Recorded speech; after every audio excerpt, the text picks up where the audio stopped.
Betul, pinter banget. Ya, alhamdulillah. Ini fibula. Kita tahu bahwa fibula posisinya ada di lateral. Ya, ada di lateral. Cenderung kraniolateral. Nah, ini ya, ini kalau pada kuda dari kondisi yang normal ya. Ini femur, ini patelanya lah, ini trokleanya kan. Dan ingat di sini ada sulkusnya. Nah, sulcus itu untuk melekatnya intermedius ini gitu ya. Ligamentum patellaris intermediusnya ini gitu.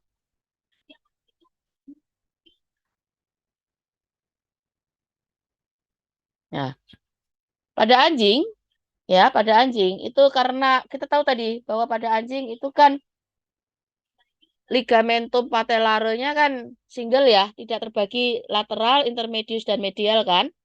Dia single di depan. Maka kita lihat di sini. Fibro cartilago parapatellarisnya ya, itu pada dasarnya sebentar, sebentar, sebentar. Ya, dia itu parapatellarisnya ya ini. Dia memperluas fascia articularis os patella dengan trochlea osis femur gitu ya. Dan dia ada retinaculum patellare. Jadi dia yang mengikat patella itu sendiri. Jadi selain ada fibrocartilago, juga ada retinaculum patellare. Ini ada pada genungnya anjing ya.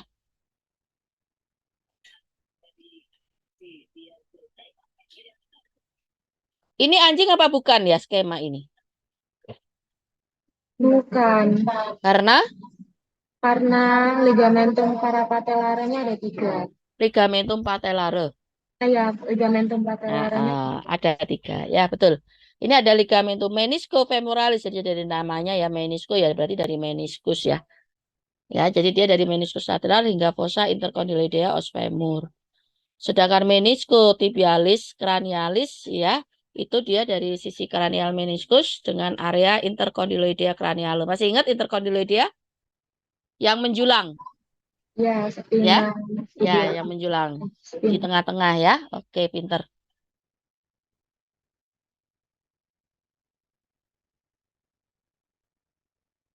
Nah, kemudian ada kalau tadi ada yang kraniale ya, tadi ada kraniale, maka sekarang ada yang kaudale. Ya, ada yang kaudal. Nah, tentunya berkebalikan ya dan mereka menyilang. Kenapa mereka menyilang? Supaya yang namanya si femur dan tibia itu benar-benar terikat. Kita tahu bahwa kondilus maupun kondilus femur maupun kondilus tibianya itu kan tidak benar-benar tidak fix ya, tidak berkesesuaian. Kondilus femurnya membulat sementara kondilus tibianya datar gitu loh. Makanya dia harus ada eh, ikatan-ikatan yang bisa membuat mereka menjadi lebih lebih kuat gitu ya, tidak mudah untuk bergeser gitu ya, tidak mudah untuk bergeser. Selain itu juga ada membrana interosius ya, ini yang membuat agar fibula tidak patah gitu ya. Walaupun dia itu menyatu dengan tibia, tapi tetap ada bagian yang terbuka gitu ya. Ligamentum cruciatum ya, itu ligamentum yang benar-benar menyilang. Ya, yang benar-benar menyilang. Itu ligamentum cruciatum. Ada craniale ya, dan ada caudale. Ini kita bisa bisa baca sendiri ya. Kita bisa apa namanya? Membayangkan karena kita sudah tahu ada intercondyloidea dan lain sebagainya, gitu ya.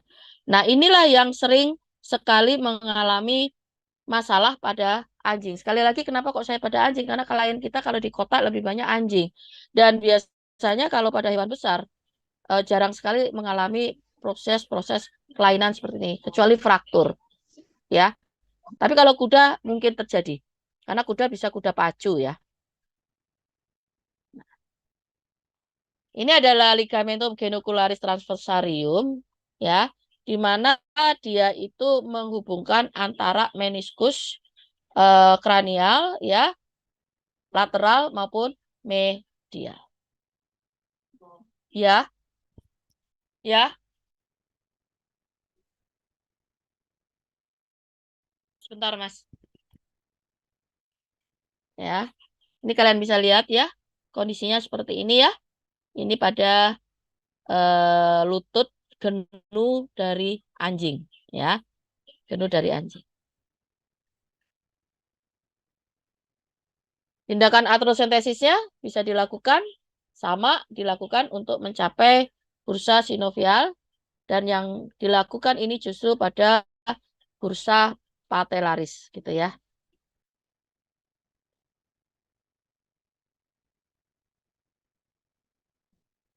Iya, sebentar.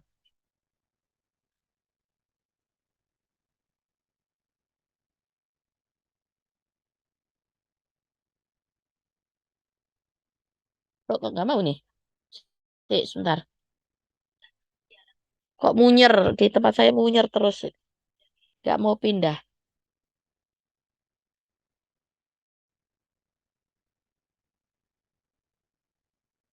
Ya ampun, ya Allah. Sebentar, sebentar. Kok nggak mau masih munyer terus ini? Bentar ya nak ya. Mouse-nya ini dia nggak mau pindah. Nggak mau pindah slide.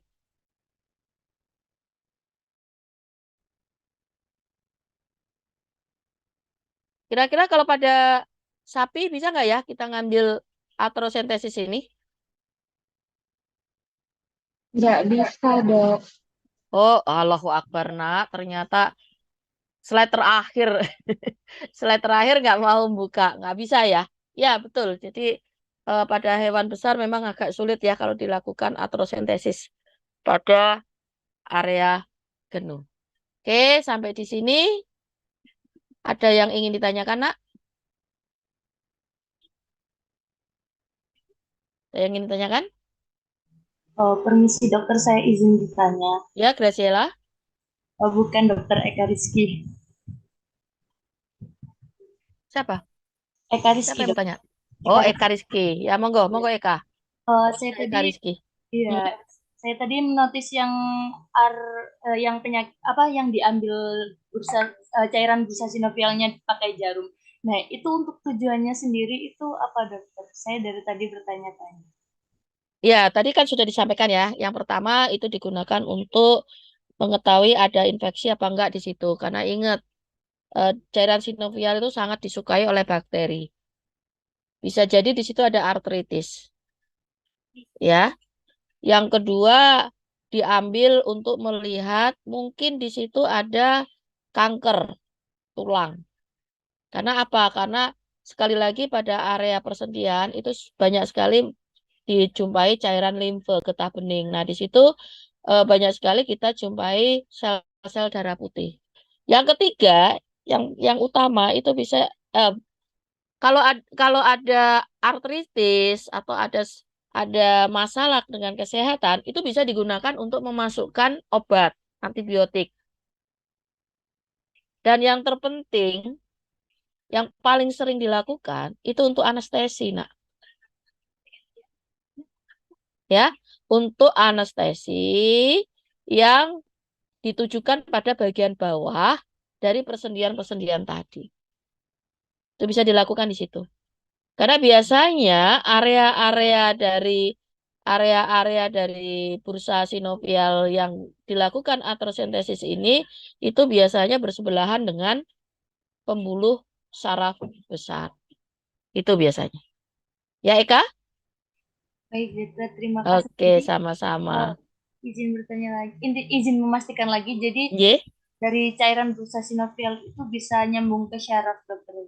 bisa bisa gitu. Ya, memang di situ. Dan di situ kan juga ada apa namanya? Kan namanya juga kenapa sih dia disebut bursa sinovial? Karena kalian tahu ya, kemarin waktu kita belajar di PAV gitu ya, kan salah satu ciri dari di artrosis itu kan ada membrana sinovial, betul? Ya. Nah, membrana sinovial itu salah satu tugasnya itu adalah mensekresi cairan sendi. Gitu, nah. Nah, di situ juga ada pembuluh darah, ada saraf dan lain sebagainya.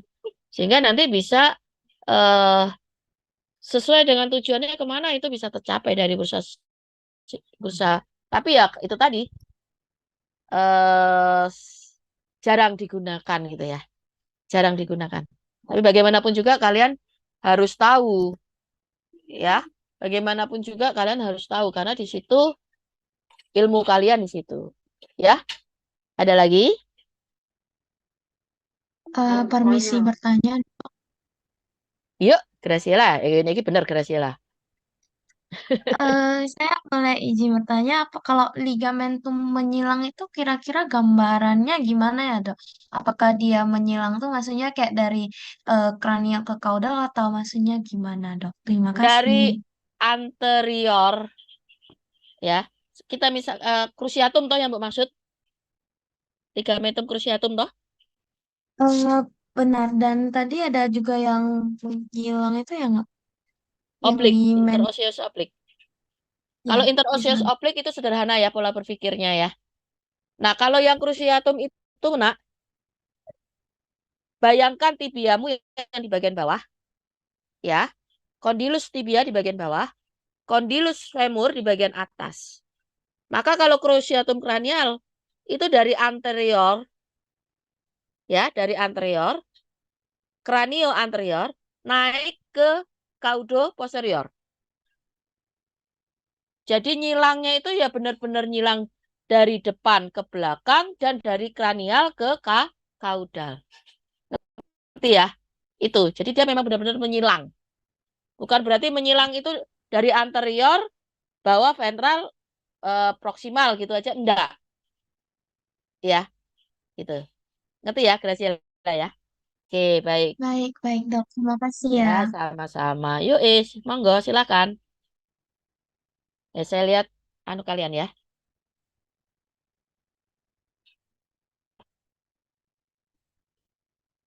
Aisyah, Alfarel, ini yang kelas apa ini? Kelas C. Kami kelas C, Dok, sama Iya, kelas A. Ada Joanna. enggak. Oh, kelas B-nya enggak ada ini.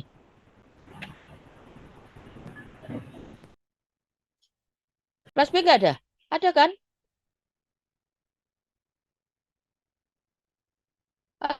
Halo, kalian ada kan kelas B?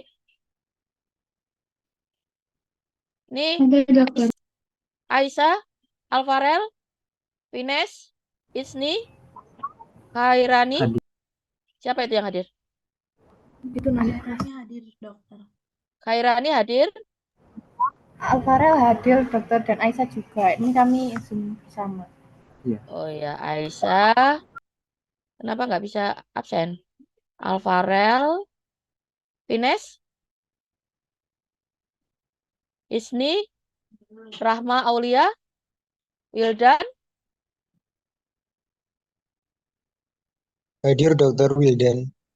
Oh, Wildan hadir. Rahma juga hadir, Dok. Oke, nanti tolong countingnya aja ya. Mohon maaf, saya harus mengakhiri. Ya, mohon maaf banget saya harus mengakhiri karena Bapak gelisah sekali. Nanti tolong countingnya siapa yang hadir, kasih tahu saya ya. Nanti saya bantu. Sekali lagi saya mohon maaf, saya harus mengakhiri. Wabillahi taufiq wal hidayah. Assalamualaikum warahmatullahi wabarakatuh. Selamat siang. Mohon maaf ya, Nak ya. Waalaikumsalam.